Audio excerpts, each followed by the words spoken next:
E vem conferir a crítica do filme Os Cavaleiros do Zodíaco, a grande batalha dos deuses.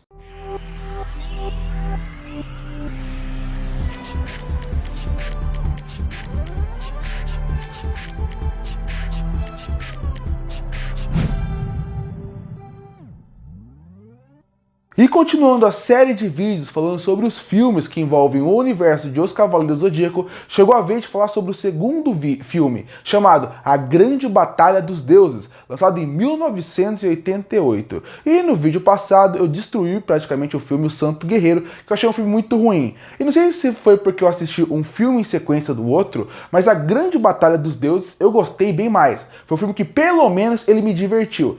Tem problemas, continua sendo um filme que poderia ser muito melhor, mas considerando o que é esperado aparentemente de um universo como o Cavaleiro do Zodíaco, ele é um filme que pelo menos me gerou entretenimento, apesar de vários momentos me incomodar com decisões narrativas. Bom, a Grande Batalha dos Deuses, ela vai para Asgard. Eles chegam em Asgard, algo misterioso está acontecendo, o Hyoga é mandado para lá, porque algo misterioso está acontecendo, e todos os cavaleiros vão atrás dele. E a partir daí, eles chegam, são bem recebidos por todo mundo de Asgard, até que eles percebem que realmente algo estranho está acontecendo. Eles vão ter que destruir aquela parte maligna para poder voltar para sua terra de forma tranquila. Bom, esse filme tem uma sombra bem negativa, que é a sombra da saga de Asgard. Porque a saga de Asgard, dentro do anime dos Cavaleiros do Zodíaco, ela é uma saga filler, pra quem não sabe. Ela é uma saga que não existe no mangá. E ela foi criada pro anime. Só que ela é uma das sagas preferidas das pessoas. Então se você assistiu o anime todo de Cavaleiros do Zodíaco e vier assistir esse filme, talvez você fique um pouco decepcionado. Porque ele... Tá bom que esses filmes de Cavaleiros do Zodíaco não consideram na lore do anime e nem do mangá. Você não tem que considerar o que acontece aqui para o que acontece na obra original. Realmente é para assistir só para se divertir, como se fosse um grande filler de 48 minutos, que eu vou reclamar mais para frente de novo, pouca quantidade de tempo para um filme. Mas, então se você comparar a saga de Asgard no anime com esse filme, a saga de Asgard é muito mais profunda, muito mais interessante. Eles conseguem apresentar os personagens e desenvolver. É o que eu falei no Santo Guerreiro. Quando você pensa numa saga do Cavaleiro do Zodíaco, tem muita coisa boa que você pode tirar de lá. Você tem boa sequência de ação, você tem um arco que, apesar de seguir todo o padrão do Cavaleiro do Zodíaco, você sente que ele desenvolve mais os personagens, desenvolve mais os vilões, que seriam os outros cavaleiros, no caso os asgardianos. Você consegue entender mais eles. Aqui você tem pouco tempo para isso. O que eu gosto do A Grande Batalha dos Deuses é que você, pelo menos aqui, tenta dar mais camada para outros vilões. No Santo Guerreiro, parece que são um monte de personagem genérico. Aqui em Asgard, não. Aqui você sente que, pelo menos, eles dão uma profundidade para a maioria dos cavaleiros aqui. Tanto o Norval, que é o vilão, como também o Fenrir, entre outros. Você consegue perceber... O Frey, você consegue perceber que cada um deles tem um pouquinho mais de desenvolvimento, tem um pouquinho mais de personalidade. Não são personagens genéricos que, inclusive, até visualmente são interessantes. Não todos, mas a maioria tem um visual aterrorizante e interessante, que é o que eu espero de Asgard. Asgard é um lugar frio, Asgard é um lugar nórdico, então a partir daí eu quero que visualmente eles passem esse terror visual. E pra mim até isso eles conseguem passar bem aqui, em questão do visual dos personagens, das armaduras em si. Não todas, mas algumas são interessantes. E, inclusive, eles têm uma ótima decisão narrativa que é spoiler de um filme de 1988. Mas um dos cavaleiros se descobre que é o Hyoga sendo controlado. Você sabe que está sendo controlado, sabe que ele não é ele de verdade, mas mesmo assim é o Hyoga contra o Shiryu. Isso é uma boa decisão, porque num filme que você sabe que você não vai ter tempo de explorar os outros cavaleiros, coloca alguém que você já conhece. Tanto que qual que é a luta que você mais se importa nesse filme? A última do Seiya e essa. Porque essa luta são dois personagens que você gosta. Então isso é interessante, foi uma boa estratégia para criar uma luta legal ao longo do filme. Então você tem que... E você vê que esse filme, se ele tivesse mais tempo, e aí entra na parte do tempo do filme, se tivesse mais tempo, tivesse 1h20, 1h30 de filme, ele talvez fosse um filme muito bom. Porque tem muita ideia boa dentro desse filme, que é muito mal executada pela quantidade de tempo que o filme tem. O filme tem 48 minutos, ou seja, ele tem praticamente um episódio de série da Netflix, ou série de TV.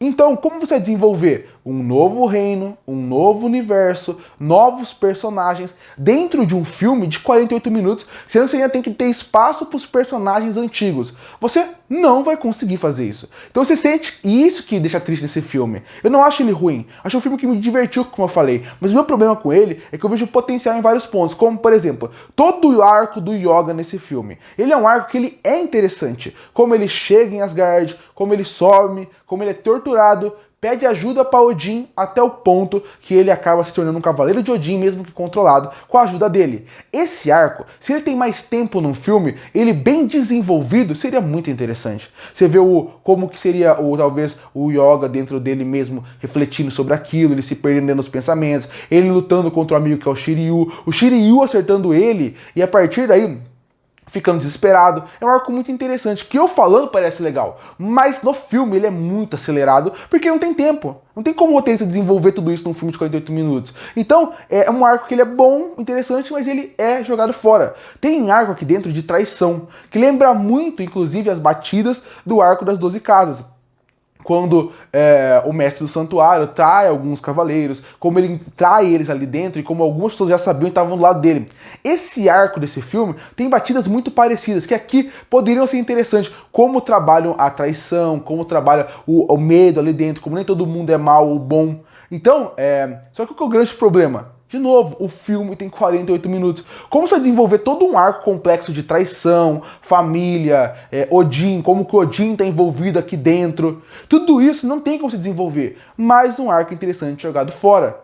E até o arco da Athena nesse filme é interessante, eu acho, pelo menos, como vão desenvolvendo ela. Mas também é muito mal utilizado porque não conseguem ter tempo de trabalhar isso. Então, pra mim, o tempo do filme é um grande problema, porque eles seguem as mesmas batidas que você vai ver em todos os filmes e o anime Cavaleiro Zodíaco. Eles vão chegar num reino novo, e aí a partir daí eles vão acham uma brilhante ideia se separarem. Então aqui nesse caso o Yoga tá sumido, então o Shun fica cuidando da Athena, o Seiya vai para um canto e o Shiryu vai para o outro. Aí vai seguir as mesmas coisas que você sabe. A Athena vai ser capturada, eles vão ter pouco tempo para salvar ela, senão ela vai morrer. Algum momento do filme o Ikki vai aparecer para salvar o Shun, e isso vai acontecer. Isso segue os padrões que eles não conseguem mudar. Tentam fazer batidas, porque isso também é uma ideia narrativa. É uma meio que um espelho narrativo para outras coisas, que faz com que tente apelar para algo emocional. Como, por exemplo, o Seiya quase sempre colocar armadura de ouro naquele ponto no momento final do filme. É para tentar fazer você, como um público, pegar uma nostalgia do anime que você assistiu. Você pegar, nossa, o Seiya de novo com a armadura de ouro. Quando você vê o Shiryu usando um golpe e quase mata ele, você pensa, nossa, essa cena é tão marcante no anime, aqui tá de novo. Quando o Ikki aparece, que é um dos melhores personagens do Cavaleiro Zodíaco, você olha e pensa, nossa, é o Ikki salvando o Shun. Essas batidas narrativas e até a Athena capturada é pra você, como público, tentar ter uma nostalgia do que aconteceu no anime. Aqui pra mim não funciona tão bem. Não funciona tão bem essas ideias como eu falei. Mas como eu falei, pra um filme de 45 minutos, eles pelo menos conseguem ter um visual interessante pra um filme, de muito mais escuro, muito mais denso, com uma neve muito mais forte, por causa de ser Asgard. Eles têm um vilão que eu acho aterrorizante visualmente. Eles têm boas premissas que não são tão bem desenvolvidas. E eu gosto da animação. Eu gosto de como a animação funciona aqui, com a trilha sonora seguindo uma boa batida do anime original. É uma coisa interessante que vale falar. Uma coisa que eu critico em quase todos os animes. E aqui até pelo menos tem uma diferença que eu gosto. Tem um personagem no filme que ele não aparece tanto, mas ele é um personagem interessante. Eu não quero falar porque vai que alguém quer assistir, né? Mas ele é um personagem que... ele pelo menos tem uma participação legal no filme, ele e a irmã dele, porque normalmente nesses filmes de anime eles apresentam vários personagens que não levam pra nada. Não só no Cavaleiro Zodíaco, todos que eu tô falando aqui, ele tem uma função pro final do filme e eu gostei. E o final do filme até que é bonito, então no fim, ele é um filme que, pra quem gosta de Cavaleiro Zodíaco, gera um entretenimento. Não acho ele ruim, mas, de novo, ele é um potencial desperdiçado, porque eu vejo muitos pontos positivos aqui que não são tão bem trabalhados como poderia ser. Concluindo, Os Cavaleiros Zodíaco, A Grande Batalha dos Deuses, é aquele famoso filme que se ele tivesse mais tempo, ele conseguiria ser um filme muito melhor, porque o potencial ele tem aqui. Infelizmente, com a falta de tempo, ele vira mais um potencial desperdiçado. E por isso que eu fecho o filme Os Cavaleiros Zodíaco, A Grande Batalha dos Deuses, com uma nota 6 de 10. Curta para fortalecer o canal, se inscreve para não perder os próximos vídeos. E aí, o que acha do filme Os Cavaleiros Zodíaco, A Grande Batalha dos Deuses? Você gosta ou não? Comenta aqui embaixo. Eu volto no próximo vídeo.